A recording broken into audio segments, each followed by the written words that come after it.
Are you your publisher, right? Publisher or president? What do you call yourself? President. Joining us now is Benj Gallander, president of Contra the Herd. What do you call it? Investment newsletter? Investment letter. Sure. You can call it what you want, Mark. Right. Investment letter. Well, we can joke around like this because we know each other for years, going Probably way back. at least 15. But mostly in a professional sense, interviewing. I was interviewing you on the market call shows on BNN. Yep. So here we are, we're at VRIC, and we're going to start with just in general your overall take on the market. I have a sense of your philosophy. So last year, it's interesting, you didn't buy any new names. Yeah. Why was that? Market's very high. So some people said, well, things are going well in the economy, it's a good time to buy. Being a contrarian, I'm much more likely to buy when things are out of favor, when markets are down. That's when I'll invest big. So at this point in time, we still own in one portfolio 20 companies, the other I believe is 21. So we're well vested. But I'm very wary when you look at the economic situation, when you look at the debt and deficit in the States and Canada. There's so many red flags out there. At some point, there's going to be a recession and markets are going to come down. So I love having cash on the sidelines to deploy. And we've talked about on BNN many times, we used to say, how can you be so patient? And it's our hallmark, and I don't expect that to change. What's your cash position right now, percentage-wise, roughly? You know, we have a lot of money in the PP, I don't know the exact percentage. In the vice president's portfolio, I would guess it's probably about 40%. Really? So it's quite high. And that actually hurt the return somewhat last year, because even though the portfolio was up 15, but the cash was up 1%. So it really knocked down the overall portfolio. But it's worth pointing out that your annualized return for your main, for the president's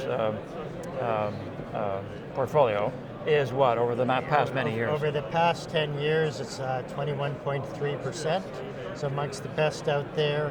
Over the past 15 years, it's about 18 change.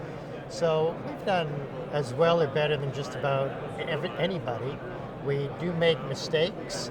We've made some in the oil and gas sector in the past few years, but that's always going to happen. So hopefully we'll make less going forward. So you thought the worst was over in oil and gas and you bought a few companies and it didn't work out? I made a strategical error. I'm fast to admit my mistakes. So I bought in some companies where the debt loads were coming down dramatically.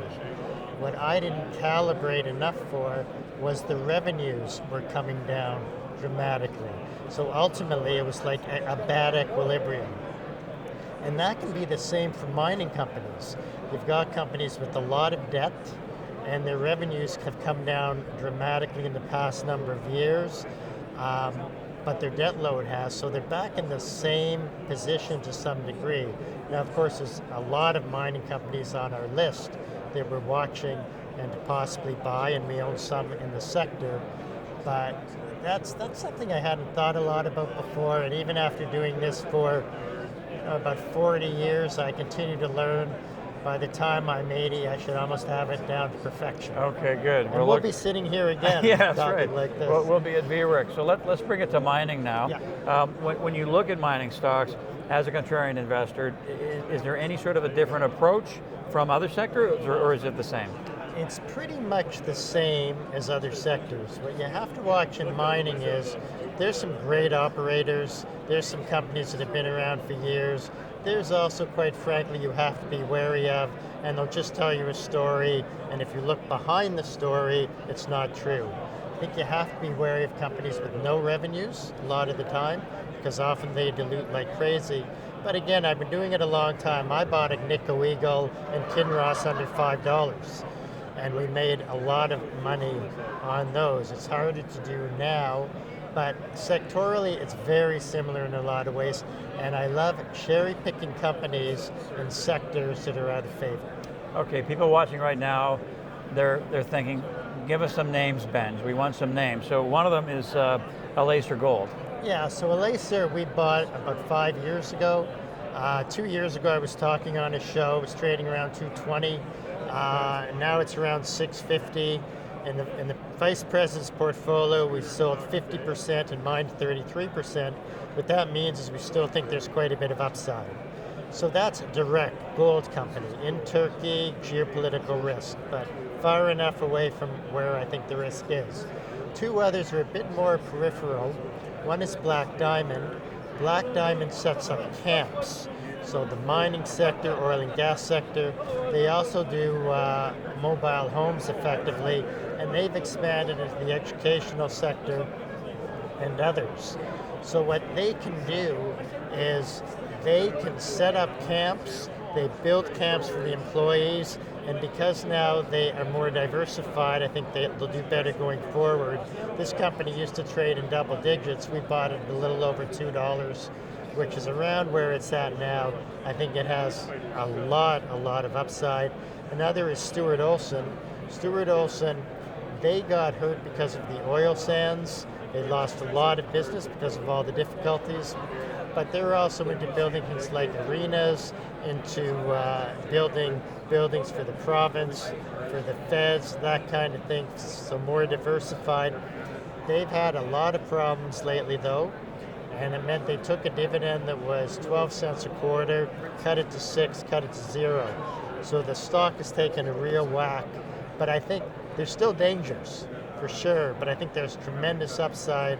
When I was on BNN a couple weeks ago, and I don't think I've ever said this before, I said it could be a 10-bagger. And I've had 10 baggers, I've talked about that, but also it still has enough problems that it could go bankrupt. So you have to weigh the risk and reward. Right. I don't think that it will. I think it should ultimately, hopefully, do quite well. 10-bagger bankrupt. But if you invest in 5 companies, let's say 2 go bankrupt, which is a horrible percentage. 1 does okay, 1 goes up 3 or 4 times, and 1's a 10-bagger, you end up making an awful lot of money. I want to avoid those companies going bankrupt, right. So the assessment is such that I don't think that they will, but ultimately if you have those huge gainers, and we're looking for 100, 2, 3, 400% gainers, that's critical, and we have enough of those, and that's why our returns are so good. Okay, those are your 3 capital ideas today. See how I did that? I love it, yeah. I love it. You still got it. There's a reason I'm in this business. Lace Your Gold, Black Diamond, Stuart Olson. Benj, always great to see you. Mark, it's always a pleasure. We'll do it again. I hope so. All right. I hope so. Benj Gallander, he's with Contra the Herd Investment Letter, of course, and he's the president.